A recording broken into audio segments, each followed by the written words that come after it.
What does a little boy, after a crazy moment in the court of law, has to say how a monster could keep or put or get people to get inside or keeping them outside from the castle? These are questions that will be answered during this live show, that we will talk about this so important thing, which could be exciting or scaring, who knows, about content marketing. Content marketing is one of the things that somehow could put us scared, but at the same time we believe, at least I do believe, that it's pretty important, and this importance it's increasing all the day, even though of course we have this kind of pandemia about let me see if I can spell it properly,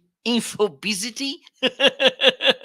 So we will know what this is as well, so stay there, because in a moment I will bring the guest, special guest, Geoffrey Klein, to talk about his book Content Beast. Meanwhile, don't forget to put your questions. If you want to give a try to StreamYard, which is the platform that I use for so long to do these live shows, and you can do it as well. If you go to the description, you will find there the link to try StreamYard for 14 days, and then you will understand why I do love this tool. So let's see. I'm just taking a look at Geoffrey if he already ate the cookie I left there. So let's bring it to the screen.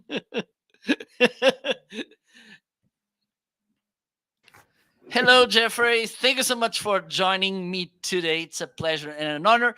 If you don't mind, introduce yourself and then we can start this conversation. Is that okay?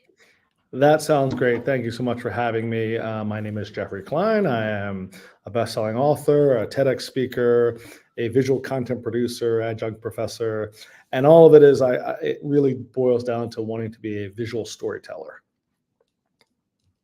Awesome, awesome. And the thing is, it's kind of crazy that you are a visual storyteller and you wrote a book, which, even though, as usual, books they are more about words than images, but it's kind of easy to make those images in our heads. And this is one of the magical about the written word, is that it makes us to uh, perceive and imagine things in a different way. And this is something nice as well, because when we have, for instance, an image, we both will see the same image.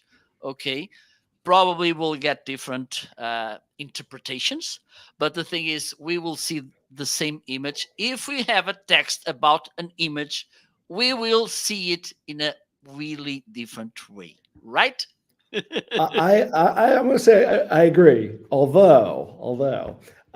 one of the things is when I tell people that I'm a visual storyteller, like, well, do the words not matter? And I'm like, of course they matter. I'm a writer at heart, and so therefore I believe the power of the written word.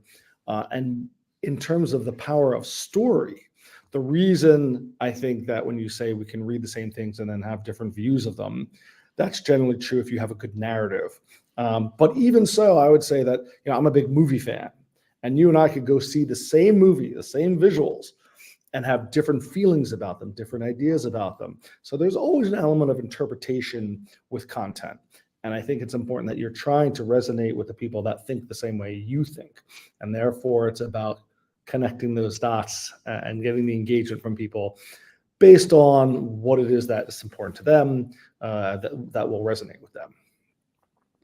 Absolutely, absolutely. And you just gave me one of the cue lines that I needed to explore one of the ideas about content. This was a big struggle for me. I believe this is a struggle for all the content creators, all marketers, which is which level will we somehow deliver to our audience? Because I don't know about you, Jeffrey, but this I had this situation that at the beginning, I started when I did videos and workshops in real life.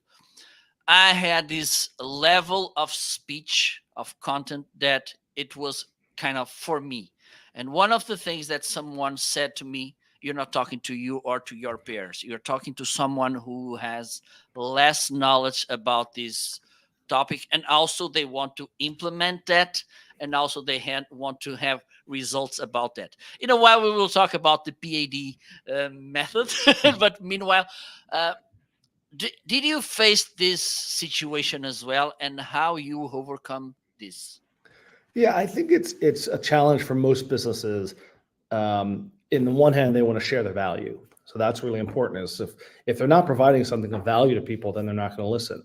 So that requires us to think about our audience. And I believe, one of the concepts in my book is, the 11th commandment: know thy audience. I think that's a foundational piece when you're developing content, because you can't just develop content that you like.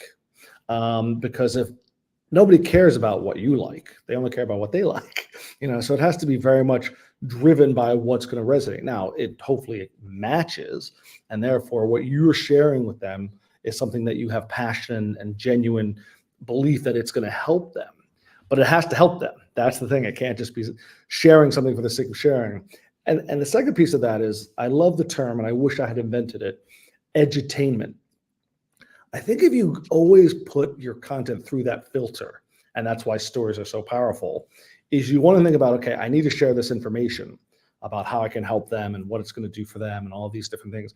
But if I don't deliver it in a way that's compelling, it's going to get lost. And so it's that dual purpose that you have to both deliver it in a way that's entertaining to people, and then giving them the value so that they care about what you're talking about. Absolutely, absolutely. And this is how can I say, the two sides of the same coin. Oh, Mm. I came up with this idea. Nobody told this before. But the thing is, I believe we saw the different opposite sides without combining, which is pretty entertaining. But at the end, what did I learn from this? Okay, I had a Mhm. great time, I laughed, whatever, but I didn't got the juice, uh, like we like to say here in Portugal.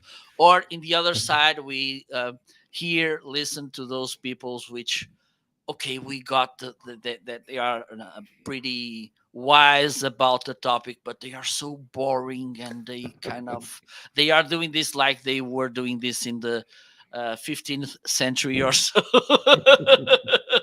It's kind of a problem, and I believe that with all the tools, and you mentioned that you like the visuals and it's your thing.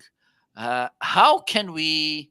Which recommendations could you give to people to kind of combining the education, the Mhm. entertaining, and with some spices of visuals, uh, Yeah, getting the best cocktail?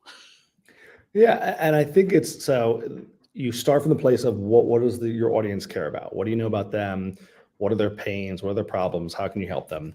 And then whether you're doing it through the written word or audio or visual or some combination thereof, to me, the secret sauce is story. Because if you have a compelling story that's going to includes that value. Now you're telling a story that talks about the example of why, if you engage us in business, how we help someone. So I think testimonial type videos and case studies are really powerful. The idea is that stories in general are compelling. Now you want to craft a good story, people are going to be, engaged from that entertainment perspective because they like to follow along in the story. It's how we're kind of oriented. But then the story has the power to elevate the content. It's just not an entertaining story. It also has a point. And I think when you think about the difference between pure entertainment and edutainment for content marketing, the marketing part is about getting people to buy your stuff. I mean, that's the goal, right? As much as we want to share our vision for the world, at the end of the day, it's about the business objectives. And I think, when you align your business objectives in a way that it's actually good for them as well as it makes you money, that's where you really become successful. But the difference between going to see a movie and being entertained and watching a video that has a compelling story, but then also compels you to then take the next step in the buyer's journey. And that's the difference, I think, where you have to find that balance of like, you're telling a story to keep them captivated, grabbing their attention. And then in that story, you're sharing the value that they'd have if they were engaged with you further. And that's what gets them to kind of go to the next step. Absolutely. And let me add some more things to the conversation. Some more layers. Please. Yeah, and one is this kind of nice word which made me kind of need to rehearse infobesity, and also the attention span, and both of them they work against us somehow, or not, or not. But the thing is, when we have in front of us all the time, everywhere, so many information, it's crazy. And at the same time, we have this thing that we have fewer, how can I say, we give fewer, oh my god, I lost the Less word time somehow. for It, people to want less to time to engage. give an opportunity for the Yeah. content to impact us, because Mhm. you have at some point of in your book this pretty important information. It's less about length and more about relevance. But the thing is, you need to be relevant in fewer time than you had some years ago, because there was not this Right. huge amount of information. So how can we juggle all of this? Yeah. So I'll add another layer to that context. So I love the word infobesity. It's, a synonym for information overload. And the reality is, as you said, every day we get bombarded more and more with more content, more information than we can ever possibly process. And you have combined with that the other problem of that our attention spans, we're being distracted constantly. Our phones are beeping and things are happening all the time. It's very hard to disconnect. And as a result, it's very hard to concentrate and focus on one thing or another. It's always been hard, by the way, because we all have interest in the things. It's just gotten, because of the volume of information that's coming, it's getting to be even more of a challenge for the consumer, but it's an even greater challenge for the marketer, the business person who's trying to capture that attention. Because for me, it's all about grabbing someone's attention. That's the goal. If I can get your attention and keep your attention, then I have that opportunity to share with you something that hopefully will resonate. We can't stop how much volume there is. There's nothing we can do about the fact that things are going, but it means that you have to be that much more thoughtful about the content that you're creating. And there are two elements that are important. One is to make sure you know your audience well enough to know what they are going to resonate with. So that's why before you even start to develop content, you were like, who's this for? What are they about? What do they care about? What do they know? What do they want to know? And then it's about the story. So that's because the science behind it, if you tell a story as opposed to just giving the information, the facts, the figures, the data, if you take those facts, figures, and data and incorporate it into a story, people are more likely to understand what you're talking about and remember it. And that's critical. If you, with all this information that's going on, if you can remember the content, then you're more likely to take action. If you understand the content, then you're, so my feeling is that if you understand, that's how our brains are wired. Certain things happen, and this has been studied, that when someone is told a story, certain things happen in their brain that's different and greater than when someone's just told the information. There's an expression which is, I don't know if it's information tells, story sell, or something along, data tells and story sells, which I think is so accurate, because we need, it's when we make a decision to take action in any realm, we have to have an emotional connection to do so. We make decisions emotionally, and then we justify it with all the rationale that we need. But that actual reason that gets us to take that action is emotionally based. And you can't do that with facts alone. in order to tap into the emotional connection with people, that's why stories work. Absolutely. And the thing is, um, stories, they trigger our emotions because they will make you feel different instead of that boring thing, that boring PowerPoint. So okay, we were born in the Yes. before the Egyptian pyramids and whatever, blah blah blah, we are amazing, we this we are different, we make the can you can tell the difference, because the thing is they are all different, and that's a good thing. So the Oh slogan yeah. is we are different and we are different, but they never told us, they never tell us which difference they have, so which is kind of nice. And the funny thing is we are different, and then you have a complaint and you want, for instance, to get a refund. Oh, we don't refund because our competitors, they don't refund as well, so haha, we Not a good business approach, in my opinion. it's it's crazy, but let's keep this with and I want to get back to this length thing, because I'm a huge fan of this idea, because as you said in your book that we have this goldfish thing that it has a 9-second time span. We started some years ago with 14 seconds, now we are around 8 seconds. And the thing is, and funny thing, I've seen this movie about Freddie Mercury and Queen, Bohemian Rhapsody, and I Great movie. yes, great movie with that great song that for some people, including me, it was the maybe the best song ever. Write it and sing it. The thing is, they were trying to sell the music, the song to that producer, and he said, "Oh, it's too long. Nobody will listen. The radios, you need to keep it shorter." And they said, "No, this is something that it's like it is." So the thing is, and we hear all the time, and I'm completely not buying this idea that, oh, people won't read, people won't listen, people won't watch if it's too long.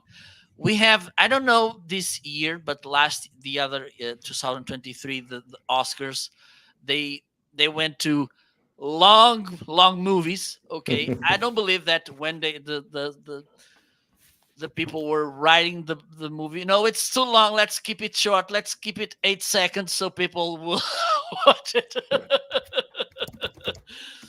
I think, and just to finish this idea, 1 year and well, around 1 year ago, I went to a congress, and there was this company that does social media management and measuring whatever, and they were showing their metrics, and they said, "Look, these are the metrics about our videos, and we can see that they are around on average." Watched 6 seconds, so we need to make shorter videos. I was about to say, no, you need to make better videos. So what do you have to say about this kind of idea about okay, because in a couple of years we need to make videos in a negative length because this is going down now. So what do you have to say about this? And I believe that you have pretty nice insights to say about this, because yes, we need to, and this is about the hook, mainly about the hook you deliver at the beginning so you can keep Mhm. people watching, and also of course uh, history, because if you are used to see that that person, that brand, they used to make good content, you will be watching them. So Mhm. after a while you don't need to sell. What do you have your thoughts, insights about this? Okay, so the question of how long a video should be, I get asked a lot as I produce video and animation. They're like, "How long should it be?" And unfortunately, I give a lawyer answer, which is it depends. So there are what are you trying to achieve with your content? And so the first thing I'll say is it depends on where the person is in their buyer's journey. Meaning that if you're starting with a video that's really about awareness. And so people don't know who you are, don't know your product or your service, and you're trying to get them to know about it. So the person's just coming, and as you said, there's no history there. They're just learning. You don't have that much time. You have less time because they have to have a reason to care, and you have to have a reason to grab their attention. The hook has to be that much better for them to want to engage, and they're going to give you less time the less they know you. If it's now they've been watching your videos, they subscribe to your channels, maybe they've downloaded something of yours, and now you're sending them a video, or you're sharing a video with them, you have more time. They're more invested because of the engagement they've had with previous content. So therefore you can, where you might say, oh, you need 30 seconds or even 7 seconds, as some will say, but now they're like, oh, I'll give you a couple minutes more because now I've built that trust factor with you to know that you have something worthy of my attention, worthy of my interest. And then it depends on, and then in the further along they go to getting to that buying decision, the more time you can give them, because now they're like, okay, I'm going to look into buying this car. I need to know a lot about it. So that's why you can have these videos that go in deeper about whatever the product or service is before they make that final decision. Now, the reverse is also true in that it depends on who the person is, who's your audience. So while, across the board, we may have shorter attention spans than we have, an older demographic, and I'm not saying this is true, but I think it's might give you more time than a younger person because they're so, tied to the next thing in their scroll and their feed, they don't have time for you. So I think it also depends on, and maybe there's a cultural difference. What I would say is you need to measure it. So there's the best practices. So you can go and say, okay, for, Instagram video, you're looking at, a minute. Well, if you're doing a reel, you got 15 seconds. If you're doing YouTube, maybe you got 2 minutes. And it's interesting, YouTube, I have some friends who are YouTubers. That's how they make their living. Their videos to make money from YouTube have to be at least 8 minutes long because that's how the ads, certain of the interstitial ads will go. So but the reality is we don't get as much time. And I'll give you a personal example. I listen to a bunch of AI podcasts. I'm obsessed with AI. And so there's certain people that I follow who I feel are interesting when it's on their topic. And I listen to some. I would say the average video podcast I listen to is somewhere between a half an hour and an hour and a half, let's say. Lex Friedman, who's a former Wall Street Journal, has his podcast where he's interviewing someone for usually at least 2 hours. And when I think about engaging and giving that much time, I have to think long and hard about, is the guest someone I really want to listen to for that amount of time? Do I want to go that deep?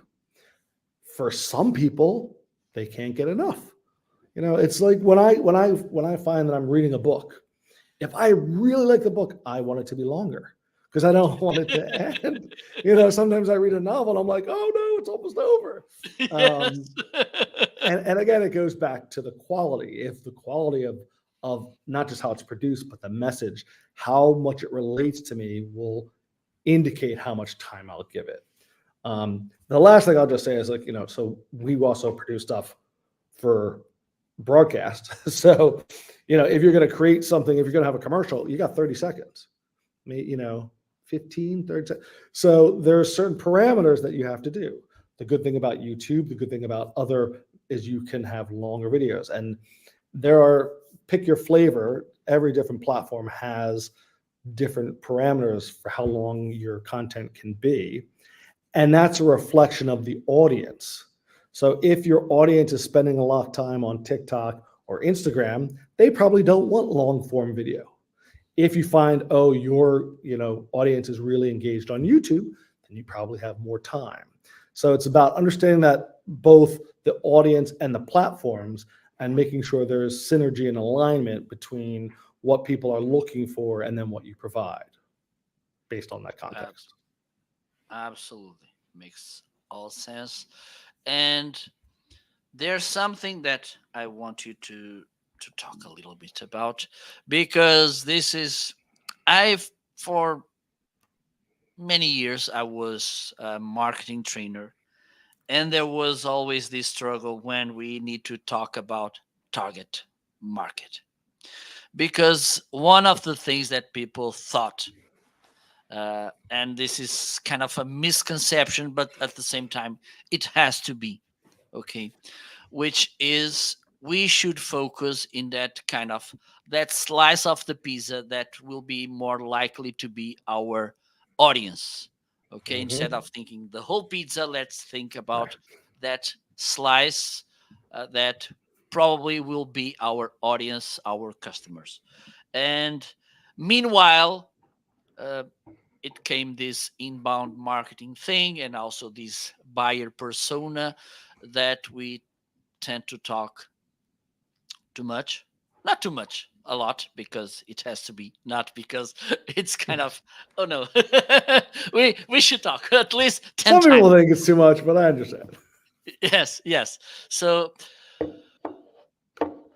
which recommendations? First, why should we think about kind of restricting the market instead of talking in a broader way? Okay, why you should think that sometimes we need to give up, um, but it's a nice giving up. Okay, because Hmm. one of the things I think is when you try to please everyone, you please anyone.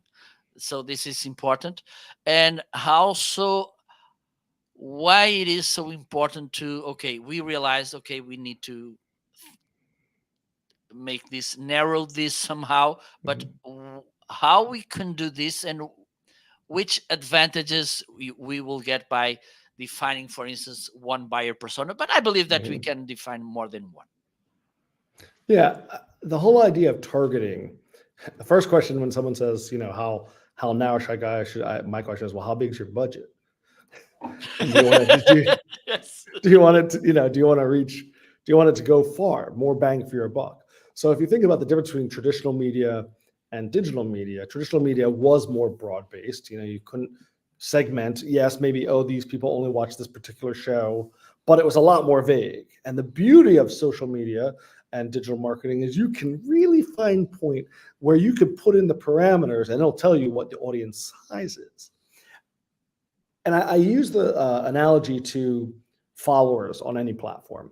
So, would you rather have 1 million followers but only 2% engagement, or 1,000 followers with 95% engagement? And for my money, it's always you want. It's not the number; it's the number of people who are active and engaged.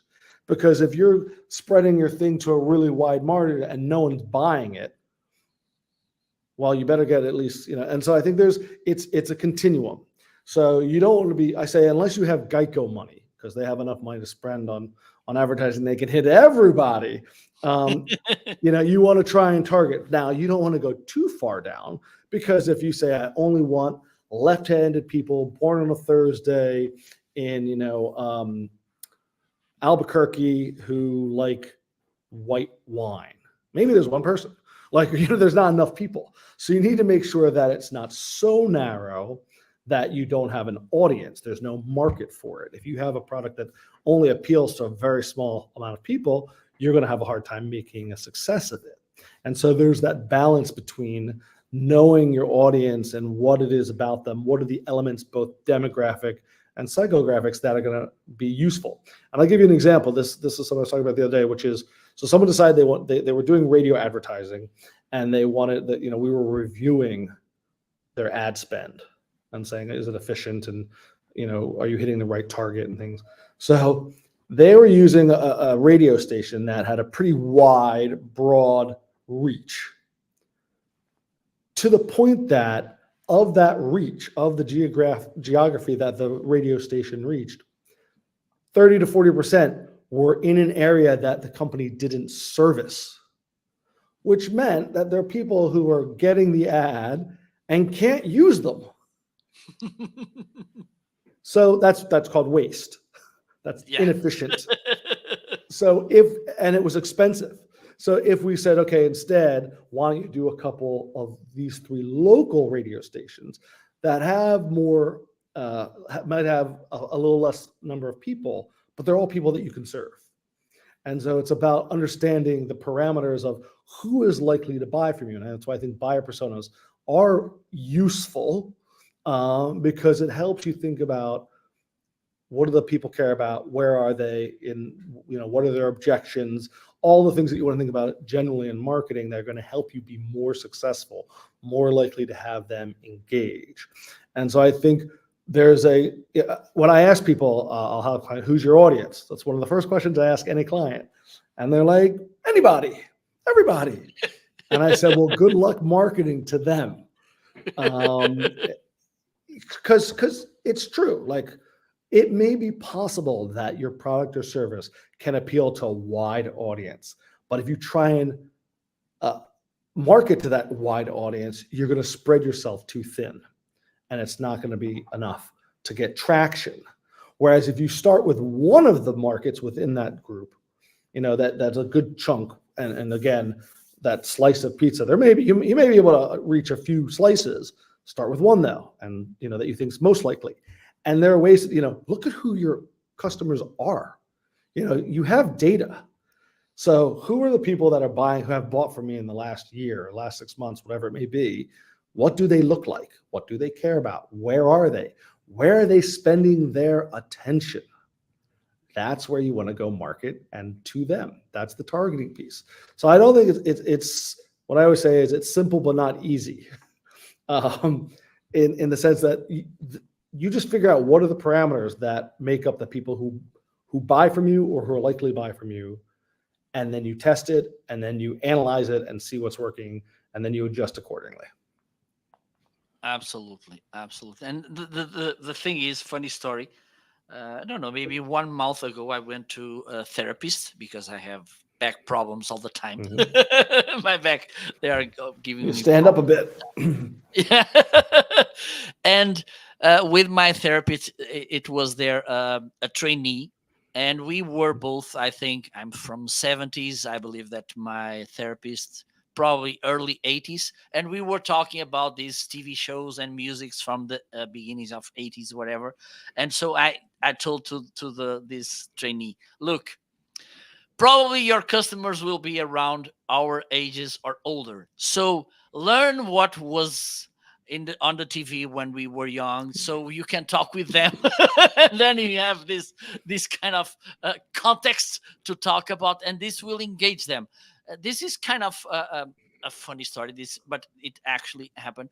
But the thing is, when you understand who your audience is, you can make a huge difference. Because, for instance, in a therapist that you are there suffering, okay, it's good to have these conversations because we spend there 45 minutes, 1 hour. So if we have these nice topics to talk about, I believe that the time will go faster and not so painful. And I would say, it's also a matter of connecting your message with that target. So even if you're doing a little more broad-based marketing, you want to make sure your message is clear who it's for. Absolutely. And that way, are you a teenager? Are you, in college? Are you retired? Whatever the demographic information that you're trying to reach. If you have that embedded in the marketing message, it will also help you be more efficient. Because if it says, are you in college? Well, I'm not. I mean, my daughters are, so I might look at it for that. But my point is, if you don't have anyone in college and you're not in college yourself, you're going to move on to the next thing. But if you are that target, then you're going to pay attention. And again, you're going to get their attention because you're identifying them. You are targeting them in the way that they're like, hey, if you're this kind of person, I got a message for you. And therefore they'll continue on again down that journey. Absolutely. And the thing is, we also need to somehow disqualify people. Like, right, I'm not the right person, I'm not the right business, I don't have the right product for you, so don't waste your time with me. Because this is frustrating as well for people to kind of be misled to these Hmm. products or solutions, whatever. And sometimes we need to have this kind of um, clarity in our ideas. Like, okay, don't let's not waste our time and also our target time or Hmm. telling people, okay, this is not for you.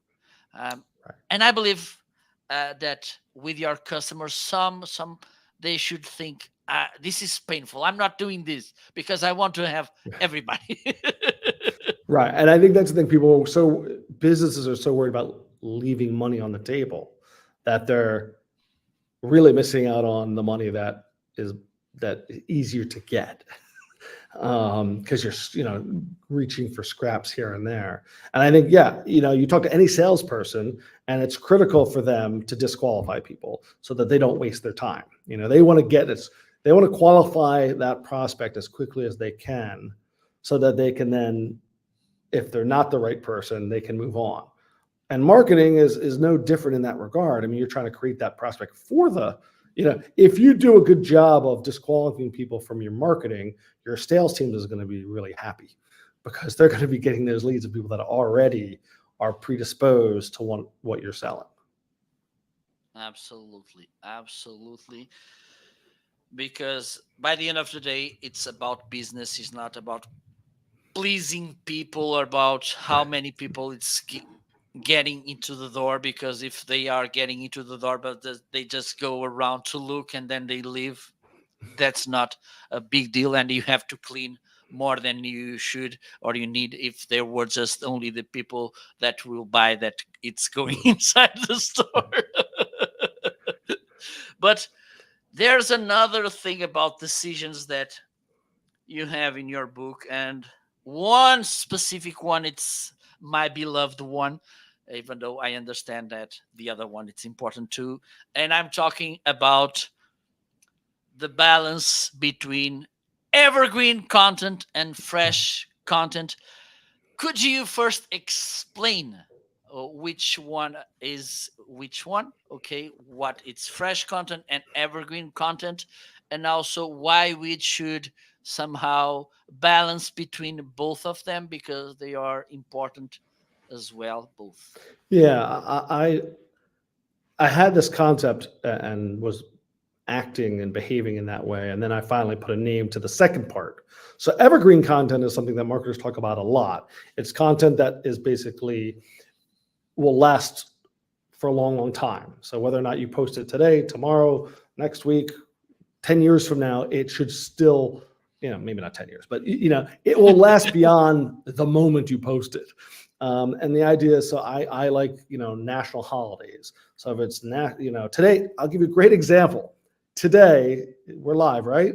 Is Yep. March 14th, 3.14. Today is International Pi Day, which is the mathematical symbol of pi, not pie that you Yep. eat. It is and the reason it's today is because it's the first three digits, 3.14, blah, blah, blah, blah. So every year, Pi Day is the same day. Every year, it's March 14th, 3.14. I don't know how it works in Europe because you do it the reverse way, but I'm not going to get complicated with that today. Um, Yes, we have it's 14.3. yes, but for Americans, let's just say for this market, Pi Day is the same every day. So I could create a Pi Day post today that will work next year, the year after. It's evergreen because Pi and what it's about is both the same. St. Patrick's Day is coming up in America. Same thing. It's always March 17th. So if you think of things that I always use this example because I just think it's a great one. So I was I had a friend who worked at a marketing was a marketer at a accountancy firm, and they would write their blogs for Thanksgiving in November. They would write them in February because just the time that they had, and the point was that Thanksgiving wasn't changing when it was, and the general gist of Thanksgiving, of being thankful and grateful, wasn't going to change. Now, they may tweak it a little bit based on some things that happen, but evergreen content is content that you can schedule. And that to me is why it's really important to balance it, because you can get ahead. You can batch some content and have it going so that you continually are feeding the beast on a consistent basis without worrying about it. You can set it and forget it. And I think that's why evergreen content is so important. But the other kind of content, I finally came up with a name for it. I was like, evergreen fresh cut, because it's the difference between, evergreen trees last forever, fresh cut, you cut the flowers and they last for, a couple weeks. So that's the idea between fresh cut content, is it's of the now. It's something that's happening now that in a few weeks will be gone. And so some things do happen the same time every year, but the specifics are different. So I give the example, the Super Bowl happens every year in America. So you could do your Super Bowl promo this year, but you couldn't put what teams are in it now for next year because you don't know who's going to be there. I look at the example I was giving was, so they were talking about a new Olympic sport. They were announcing that, now handball has become the new Olympic sport. If you post about that, that's true that day or that week, and then it's no longer the case. They move on to the next. So I like to think of fresh cut content as often things that you think about in the news cycle or things that are happening in the news cycle of your business. So you've just got a new product. You're announcing it, you're launching it, fresh cut. It just happened. You're not going to launch it again. Now you could launch it day one, and then you're going to start to have updates and things. So when things change or there's something new, that's a great opportunity for fresh cut content. Anything in the news that's happening, is fresh cut because it's the news cycle will then cycle it out. So whether it's, someone passes away. In my book, I think it's in my book, I talk about Doyle Brunson. So he was the godfather of poker. He died. So when he died, it became fresh cut because I was sharing about his passing and, kind of honoring him. Now, I could have evergreen content about Doyle Brunson if it's a quote. Well, he said it 20 years ago and he says it. The quote's not changing. That's the idea behind evergreen content. It doesn't change. Now, the reason that fresh cut content is equally important is because you want to be seen as being relevant and now. If you were only to share evergreen content, yeah, you would have the content, but you would kind of be same old, and you would never showcase that you're relevant because you never talk about anything that's going on in the now. And so that's why I think you need that balance to showcase people, whatever your industry. If there's something that's happened in your industry, they just, I have a friend who's an employment lawyer. If they come out with, a new regulation about some form of employment law, and he shares it because it's hot off the press. That's a good way of thinking about fresh cut content. It's just been announced. It's brand new. That's the kind of content that shows you as a thought leader in your industry when you share it. So if I'm going to say, hey, by the way, there's a new AI model you should check out, people go, oh, I didn't know about that. Or, or whatever your industry may be. Hey, there's a new marketing tool. Did you go, it's giving that value to people about something that's happening now that they didn't know about. And that's why you need both. Absolutely. And while you were talking, I thought about this. Just let me know if your thoughts on this, because, for instance, with evergreen content, maybe we should go a little bit, how can I say, more neutral. And with fresh content, maybe we can go a little bit more creative because we need to create that extra impact. And for instance, evergreen content, because it's a content that goes a little bit longer in time, maybe we want to be a little bit neutral so we don't get like this trend thing, because when we tend to go a little too much trendy, even though the content could be nice or good or relevant, we will lose this kind of impact. I don't know if it's the to say. I think that's right. I think because if you're going to do content that's evergreen and it is trendy, I think that's a good word for it. You're trying to reach, so you're doing an animated gift because they're really trendy, or you're doing a meme, or you're doing whatever is of the moment for your evergreen content. Well, then it's not really evergreen because next year that may be out of fashion, whatever it is you did, and you can't reuse it. I think it's still okay if you're developing that evergreen content to have some creative freedoms of what's happening now, because then when you do it again in in a year, you just tweak it. So it's possible to have. I don't want to say you should be limiting your creativity based on whether it's evergreen or fresh cut, but I think there is an element of the kind of creativity that you infuse based on what else is going on at the moment versus what else may or may not change, and making sure that you don't date your evergreen content the moment you send it out. Nice way to put things. Yes, absolutely. Otherwise, it will be kind of awkward if you put it in a, because one of the things it's important, it's reuse the content, and we it's difficult to reuse fresh content. Okay, so if we are delivering again, or that slice of evergreen, or the whole pie, not the number. Big Okay, pizza fan. I'm getting a sense you like pizza. Do not get me wrong. it's it will be a little bit crazy to send it with some timestamps or something Mm. with that. But I want to cover two things that you mentioned in the book, and also in your on your TED talk. And one, it's, I think I'm going to leave the PAD to the end, so people will get there and they need to stay till the end. And There one you of go. the things you mentioned in that TED talk was about that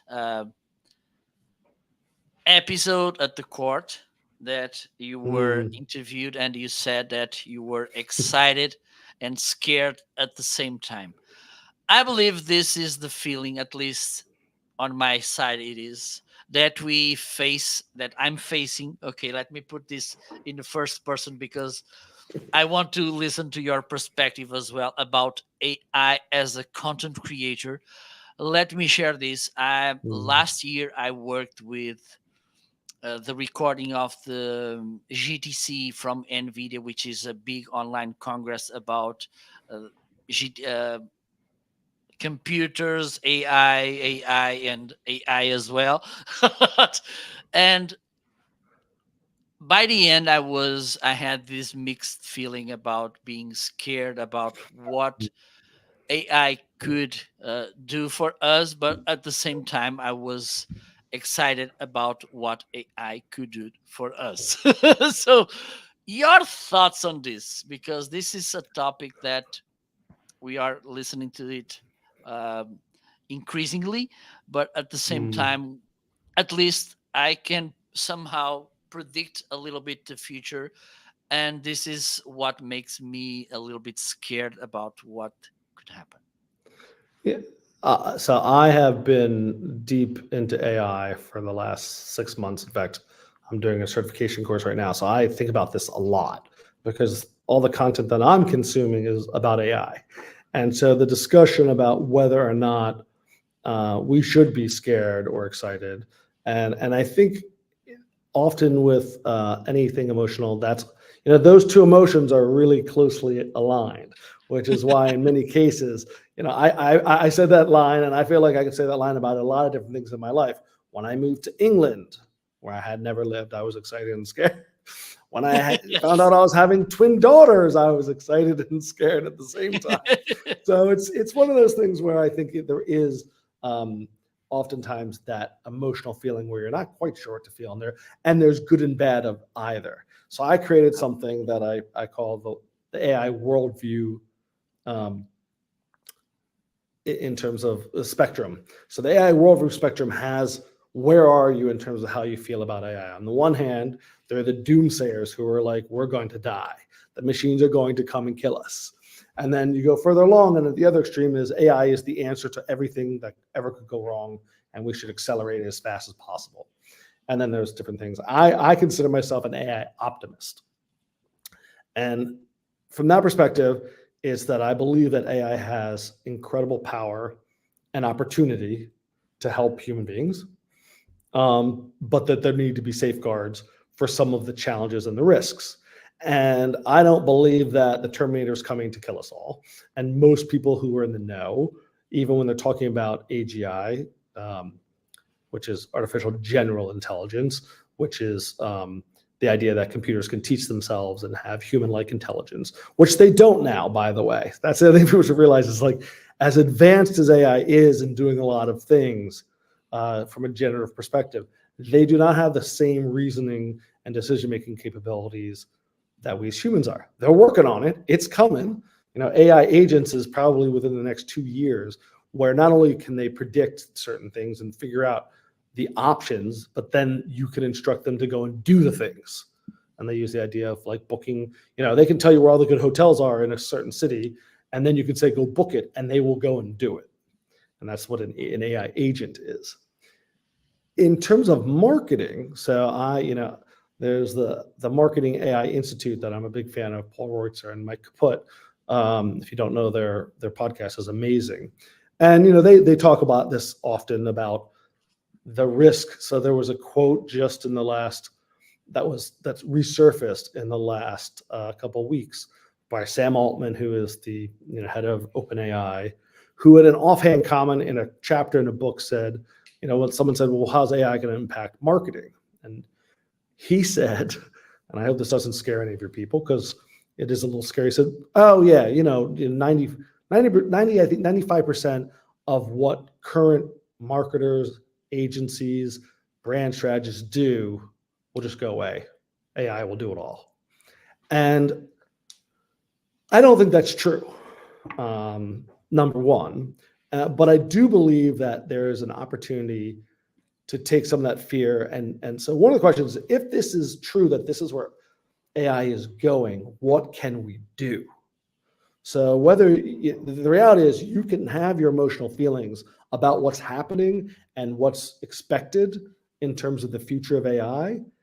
And where does that leave you? Yes, either excited or scared. But the reality is, what can you do about it? Or what should you do about it? And I take the belief from the Marketing AI and many others, which is the solution to the fear, because where does fear come from? Fear, I love the acronym for fear, which is false evidence appearing real. That's what fear is. And so fear comes from the unknown. We don't know enough about it. And I think what you find out is those who have been using AI more, for the most part, are excited more than those who've never used it, who are scared, because they're reading these headlines and the media is doing all that it's doing, because it's a better headline to say, oh, the world's coming to an end, than, no, the world's not coming to an end. AI can do all these things. But the answer from my perspective, and this is something that I will continue to work to provide and promote, is AI education and training. I think the answer is that we need to continue to learn about what it can do, what it can't do, what the risks are, not in the abstract, but in actually preparing ourselves. We know what's coming. How can we prepare ourselves? And I still believe it's become a little cliche, strangely, that you're not going to lose your job to AI. You're going to lose your job to someone using AI. And I believe for content creators, it's equally true. So, and I'll give you a personal example. So I work with a design team. They're amazing. I've worked with a variety of AI image generation tools, and most of them suck. Like, what I find is their demos, their examples are fantastic. And then I ask it to do something similar, and it doesn't quite hit the mark. Now, it will get better.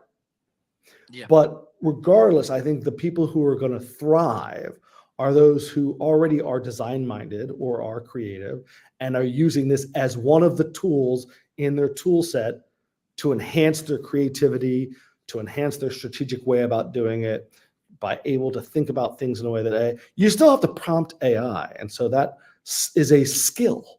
It's an art and a science, but it is a skill that people need to develop. And I think your predisposition for how you think about things will implement and affect that. Therefore, it's not someone says, oh, this is how you train it. And then, but if you're a very left brain kind of person, you're not going to automatically become a right brain kind of person. I believe everyone is creative, but not everyone's artistic. So it's about being, applying that creativity to the artistic tools. And I think, so yes, is there a possibility or likelihood that in 5 years' time, I might not be engaging the same creative team because they're not able to keep up with the new version of people that are leveraging AI tools to create things faster and better? I think that's really important, is that yes, AI is really good at crunching data really fast and predicting things really fast. The goal, I think, of AI is not to replace, but to enhance, to create not less work, but better work. And I think that's where the approach that I think people need to have.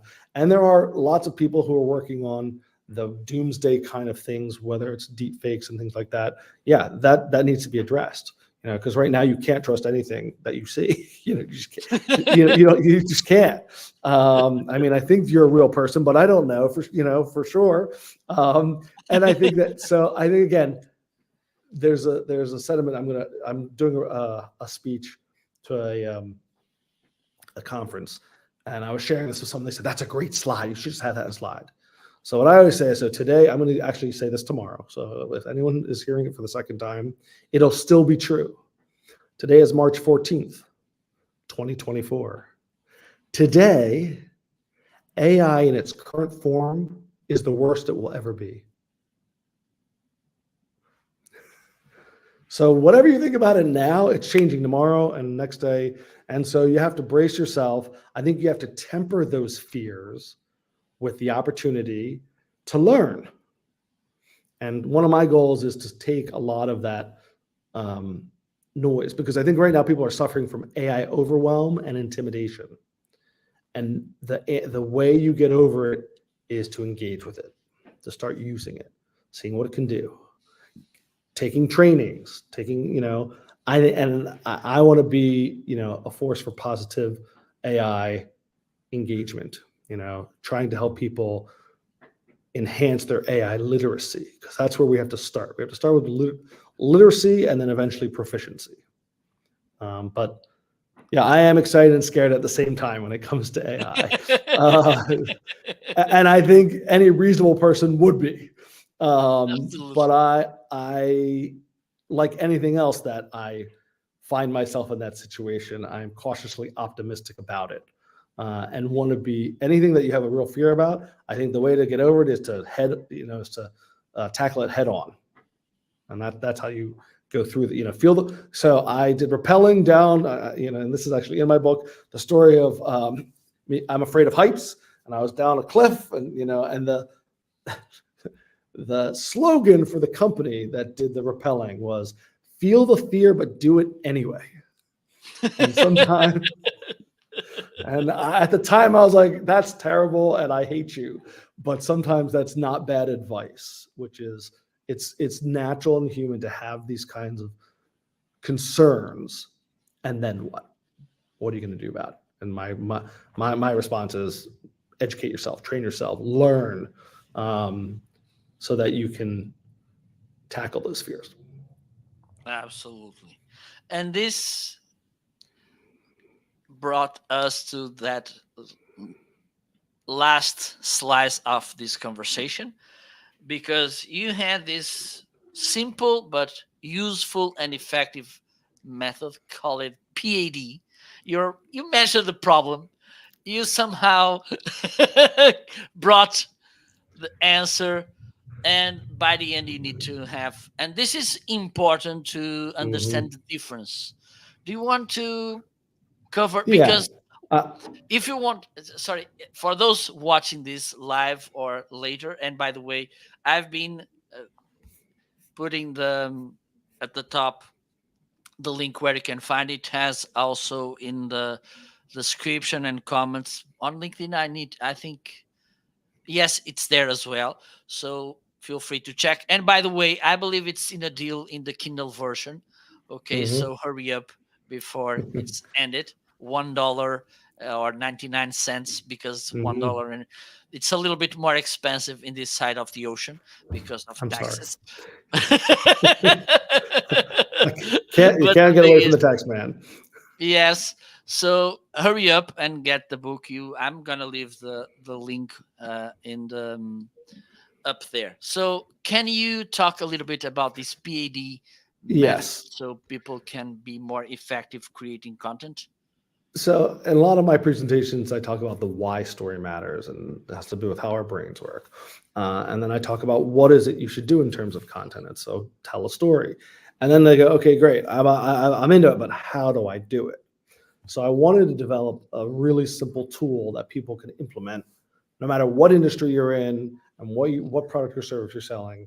And I call it the story pad, because every good story needs a beginning, a middle, and an end. And so this is the analogy: is the story pad is the P is the beginning, the A is the middle, and the D is the end. And so, okay, great. Story pad, beginning, middle, and end. What do they stand for? So this is where I reveal. So the P of every good story, especially in content marketing, is to focus on the problem or the pain of your customer. So that's the thing we talked about. We've talked about a lot, knowing your audience, understanding what's keeping them up at night is a lot of way people talk about it. So, and it actually does something interesting, not just to grab their attention. So it does two things. It grabs the attention of the person, and it also disqualifies people, which I think is an important note that I thought about when we were talking about that. So, and I use it, the example I often use is personal injury attorneys, because as horrible reputation that they sometimes have, at least in this country, the ambulance chasers, they are really good at understanding how to talk about the problem that their audience has.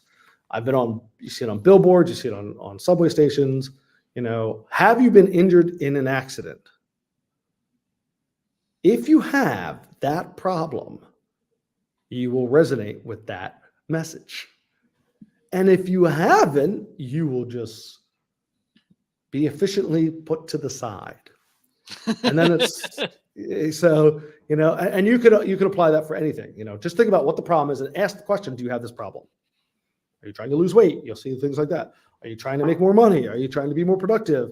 Do you have long fingernails? You don't know what to do. Whatever it is, start with the problem, because that's going to hook them and get them. Then the A is the middle of the story, is the answer to that problem. If you've been in an accident, we can help you get compensation. Just come to the Marco and Geoffrey's law firm, and we'll be sure to find ways to sue whoever it is. And that's where a lot of companies stop. They say the problem and the answer, and then they just stop. And as Marco was saying, I think the D, which is the end of the story, is really important in terms of taking people all the way, which is the D is the difference that the answer has in that person's life or business. What is the impact of engaging our product or service? And the way I think about it is, like, you want to paint a picture of the transformation from where you start and where you end. What's life like when you have this problem? And then you get the solution. What's life like when you've solved it? And it's usually somewhere really awesome, and that's the thing. So the PAD, problem, answer, and the difference it makes, is a really simple yet powerful way to think about constructing your marketing advertising stories. Absolutely, absolutely. And believe, for those of you watching, this book will make a really nice difference in your marketing and content marketing. Please keep the beast purple. Okay? If you don't It understand needs to be this, said. you need to get the book. Easy. Okay? You can find the link. It's an affiliate link, by the way.